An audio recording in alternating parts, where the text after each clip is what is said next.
All right, my name is Mike Phillips. This is a training dealing with subfloor rescue. This is called the Horseshoe Technique. Some of the things are going to mirror what people know as the Nance drill. We've obviously all been trained on that. This uses a hose line. It's a little faster, a little more down and dirty, and any engine crew that's going in this building is going to have a hose line already, so it's not going to take us going back out and getting rope bags and doing all that kind of thing. So just to simplify, first thing I'm going to cover, if a firefighter falls through a floor, what's our number one priority about this hole they just fell through? No more. There we go. The structural integrity of this floor. All right. The room we're in now, obviously, all concrete hole. If there's a hole there, most likely it was there beforehand. Okay. In a residence, it'll be a little different. If it's a soft construction, that floor falls. Let's start thinking, brainstorming a little bit. What kind of things are going to be in a typical house, down a hallway, if this happens in a bedroom?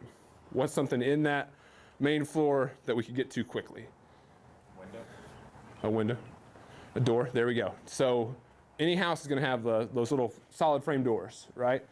Is that something we could pull off real fast and throw down to help kind of shore this area up if necessary? So situational awareness, always thinking about what things you have at your disposal.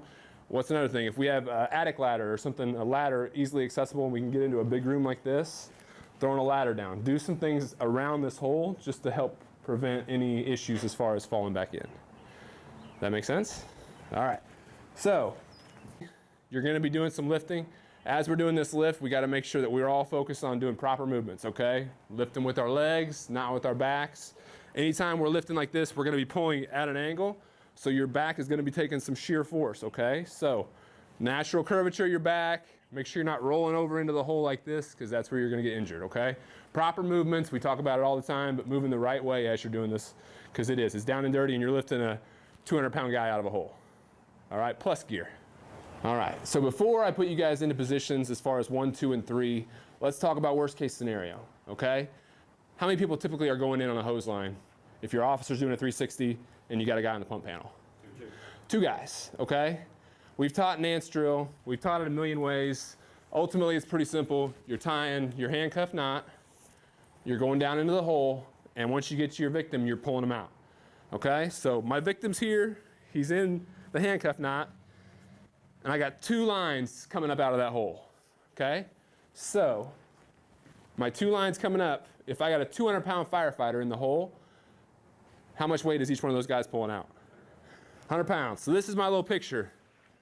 You got firefighter 1, firefighter 2 with a 200-pound dumbbell in the hole, okay? As you can tell, they got little frowns on their face. They're not real happy about having to do this work, okay? So with this drill, it's going to change it just a little bit.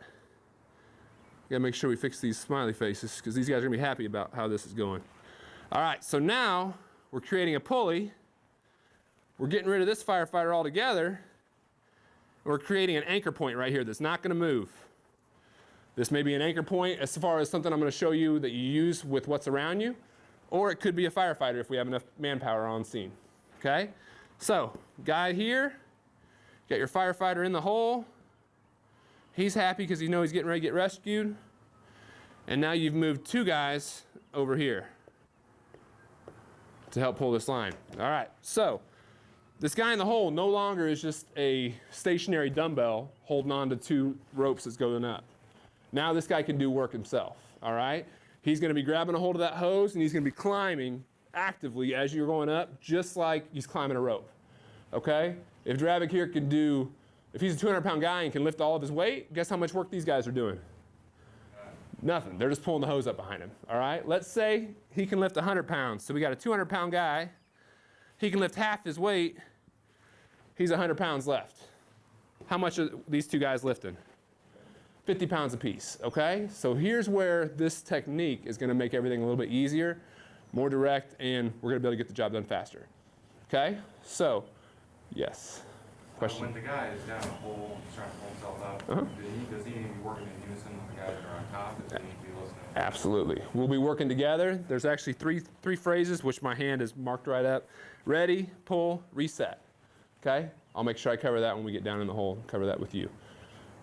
Any questions on that? All right, one thing I want to focus on, I mentioned it just a second ago, if you only have 2 people, all right?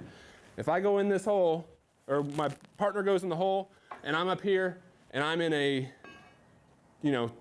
single story residence, all right? What are typical residences made of as far as walls? Sheetrock, drywall, throwing money around. I always got a tool with me, all right? Boom, boom, boom, clear a hole in between your drywall. Tie a quick little clove hitch in your webbing. Fish this through the hole. Boom, solid in the wall. That's your anchor point. Now you can tie this onto your knob. Okay, fasten that. Now you have an anchor point to a wall that's solid, and now my guy that's in the hole, I'm able to grab the other end and pull him out. It's gonna be down and dirty. There's only gonna be 2 of us, but we've done it before. You get that guy down in the hole that's actually doing work and can pull most of his weight. All the guy up top's doing is really guiding him out. Okay, so consciously looking at everything around you, situational awareness, know what you're dealing with when you go in. Dutch, you're my nozzleman. As you can see, we've got a loop created here in the hose. Dutch is going to get into position. He's going to make sure this leg right here is locked out, and he's going to fish this hose right there into the crook of that foot. What he's done here is he's putting his weight on this hose line, and he's creating an anchor point at this end where this is not going to move. All right? My second and third rescuers, Baker, I believe you were my number 2, correct? Number 2 is going to be the guy that's in charge of everything. You're going to be in charge of watching your guy in the hole, and you're in charge of making the call on this count. Number 3 is my workhorse, Morris. You're going to be lined up on the opposite side of the hose with him, and the 2 of you are going to be working in unison, okay? What are our 3 words we're going to say?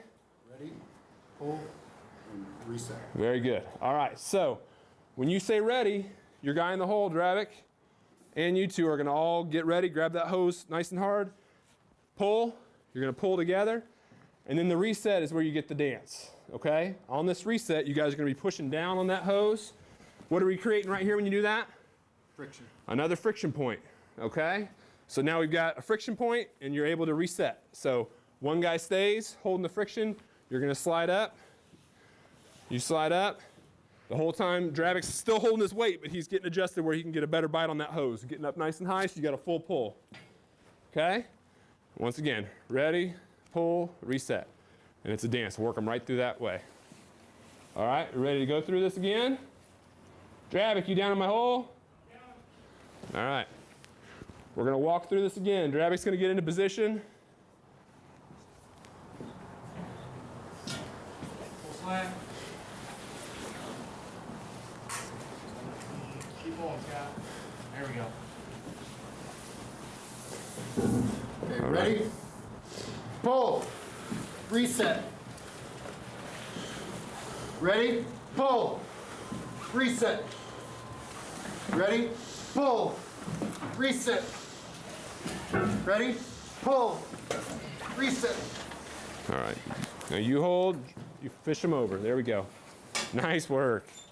Just that easy, guys. So once again, using that mechanical advantage, making it a lot easier than just pulling them directly out. Any questions? All right. So this is going to be the down firefighter portion. We're now in the subfloor area of the residence. All right, I've got Josh Dravik here. He's going to be my guy that's in the hole doing the work. When you come over to this line, here's what we're going to be doing. I've got 2 here. If this is 0 visibility and this is blacked out, Josh isn't going to know which one's which. But we're always going to know one of 2 things. One is going to be solid, and one is going to be loose. That's my loose one. This is my anchor point, okay? So I'm going to face my anchor point, and I'm going to tell these guys behind me to take up slack. They're going to take the slack up. The key here in this motion is to get the weight back onto my tailbone and to get a nice solid grip on this rope, or on this hose. We're going to pretend it's a rope as we're climbing. All right? So nice and easy. The key with this is to keep your body nice and vertical, upright, okay? The one thing that can start to happen, especially if you're taking a ton of weight right here and these guys are really getting overzealous pulling, you could actually start to rotate forward a little bit, okay?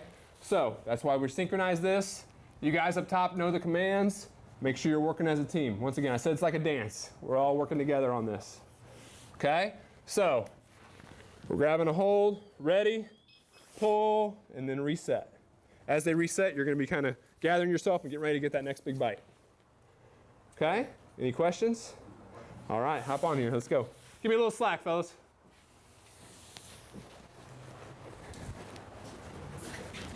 All right, this is my flag side, ankle point.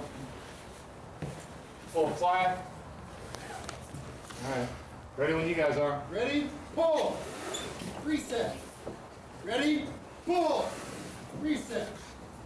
Ready, pull, reset. Okay, pull. Very nice job, guys. Very nice. Okay, so it's just that easy.